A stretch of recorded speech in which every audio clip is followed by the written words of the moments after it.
Hello mga ka-legit Davercards, August 26, 2023 updates. Aba, mukhang ginulat tayo ng EAT ngayong araw sa kanilang live dahil mukhang hindi tinupad ng tape bulagta ang kanilang promise sa mga manonood na ngayong araw daw di umano ang pinakamasayang araw para sa kanila. Ano nga ba ang kaganapan sa noontime show ngayong araw? Ang lahat ng yan. But before that, if you haven't subscribed yet to my YouTube channel, please don't forget to like, share, and subscribe at i-hit mo na rin ang notification bell for more showbiz updates. Bago tayo magsimula sa ating mga updates, of course, nais ko magpasalamat sa lahat po ng mga legit viewers, legit subscribers, and legit Davercards na laging nakaabang at nakaantabay sa mga videos po natin. Maraming salamat po for always keep watching and trusting this channel. And of course, ngayong araw nga ng Sabado, August 26, 2023, kung saan ay mukhang naiba at nagkaroon ng reformat ang oras ng pagdi-deliver po ng programa ng EAT. Katulad ng ating hindi nga po inasahan at na-surpresa ang lahat ng mga legit Davercards dahil nagkaroon po ng grand celebration ang kaarawan nga ni Tito Sen na ngayon po yung pinaka-special celebration dahil na-surpresa siya dahil karamihan o lahat ng kanyang pamilya ay present nga ngayong araw ng Sabado. Kasabay nga nito ay talagang kinatuwaan din dahil inuna na nga yung segment po ng Sugod Bahay mga kapatid ni Mayor Jose Manalo para po mabigyan sila ng mas maraming oras kasi kapag po hinuhuli or ginigit na kasi ito pong segment na ito medyo cramming sila sa oras. At siguro narinig din po ng management ang kahilingan ng marami na mas habaan pa yung ibabad pa yung segment na ito na favorite ng lahat. At hindi nga tayo binugo ngayong araw po ng Sugod Bahay mga kapatid. Pero sa kabilang banda naman, kung sinilip po natin ito dahil syempre hindi nila inaasahan na ganong oras eh. So tapos na po yung Sugod Bahay mga kapatid, tsaka lang po sila Gedli. No, kasi hindi nila na-anticipate na unahin pala kasi pinantatapat nila yan dun sa kay Mayor Jose. And I know na kaya nila ginawa yan dahil nga meron po kasing FIBA World Cup ngayon dahil anytime pwede na pong pumasok ng live yun eh, kaya talaga minamadali din nila.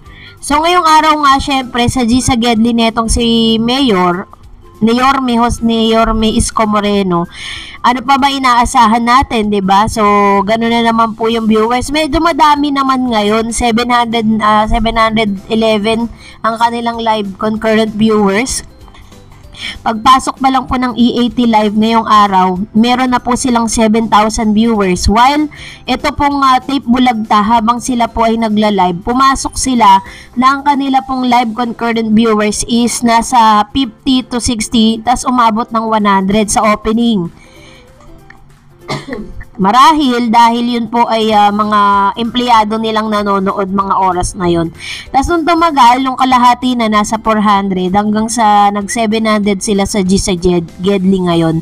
Hindi pa rin talaga nila kayang pantayan yung pong enthusiasm or yung positibong resulta na naibibigay po ng EAT araw-araw dahil kinatuwaan na naman po yung segment ngayon ng Sugod Bahay mga kapatid.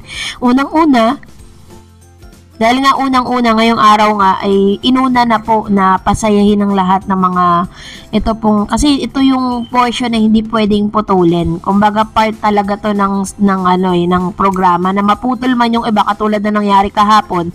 Naputol po yung wag kayong ganun dahil kinulang sila ng oras at kinausap na rin pala prior to that incident yung mga contestant na hindi sila maisasalang dahil nga po kinulang ng oras. So, dahil doon, naintindihan naman po natin, nangyayari talaga yon at napasaya naman ng lahat yung bagong segment nitong si Mayor Jose Manalo. Kanina lang, habang sila ay nag-uusap po nung nanalo, talagang meron silang sikretong malupit na ayaw nilang sabihin sa public kung ano yung pinagdadaanan. Kaya deserving talaga nung nanalo yung kanyang premyo dahil may pinagdadaanan pa na siya.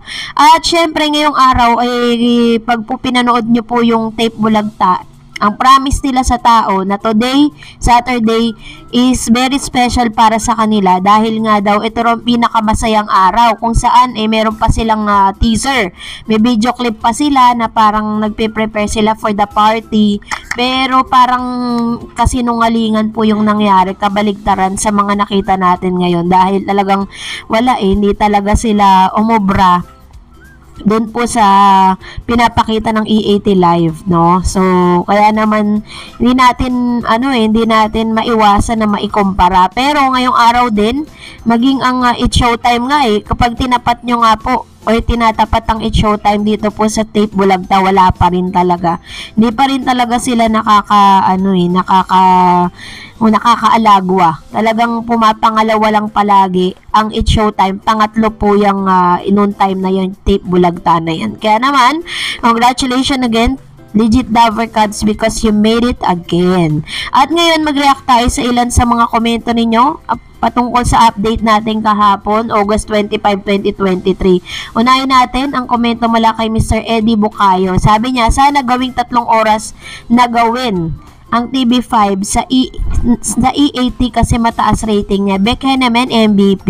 Ayun. Ito yung mga request Si totoo kasi po, bali ang kanilang oras kasi naglalas lang ng 2.5 So nagsastart sila ng 12, natatapos sila ng 2:45.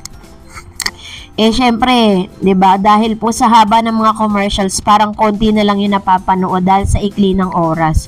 Sabi ni Myla Teodoro, kumanta po kasi ang mga contestant ng Sing It kaya walang babala. Guess ng babala, nasabihan na din po na hindi sila masasalang. Ayun, totoo po.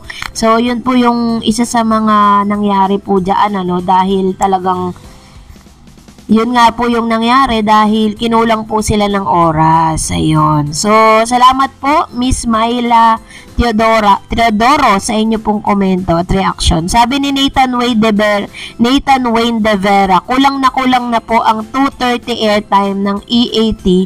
Sana gawing 3 hours ang airtime at baka kaya pang dagdagan ng isa pang segment. Yun, true. 'Di ba? Kasi, parang, bitin nga. Yun nga po yung talagang isa sa mga request ng marami. And user, wala na naman siyang name. Walang nang Gedli si Yorme, nakikisakay na rin sa Sugod Bahay. Wala na silang maisip na iba, hihiwawa naman. Pero, alam niyo pag pinanood niyo po yung G sa Gedli nila dati, ang nila doon, ang kanilang strategy, is parang lalapit lang sila sa mga parang ina-ambush lang po nila tapos binibigyan nila ng papremyo. Ngayon hindi na, umasugod na rin sila sa mga bahay, ini-interview yung nanalo. Parang sugod bahay mga kapatid na rin dahil wala na po silang ibang maisip na strategiya Sabi nga ni Joey kanina, uso na daw talaga ang gayahan ngayon. Sabi ni user ulit, dahil FIBA World Cup na at sa commercial pa merong bukas ang babala. Huwag kayong ganun. Oy, ayun.